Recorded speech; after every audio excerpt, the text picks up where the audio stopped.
নমস্কার সবাইকে, আশা করি সবাই ভালো আছেন আর আমিও খুব ভালো আছি। আজ চলে গিয়েছিলাম নৈহাটি বড় মার দর্শনে।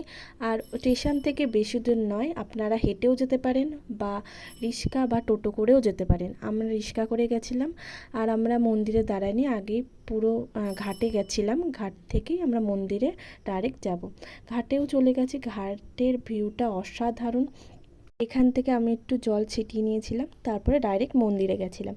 আর মন্দিরে ঢোকার আগে আমি এখান থেকে মিষ্টি আর ডালা, মালা সব কিছুই নিয়ে যাব যা যা লাগে। আর এখানটায় আমাকে দিয়েছে মালা, আর এখানটায় মিষ্টি। মোটমাট লেগেছে 60 টাকা। ওখানটা গেলেই দেখতে পাবেন, বলবে ওরা। আর এখানটা আমরা মন্দিরে ঢুকে গেছি। ঢুকেই বাঁ পাশে মায়ের মন্দির।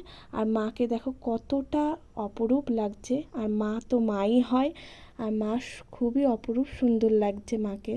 আমরা বাড়িও চলে এসেছি দর্শন করে।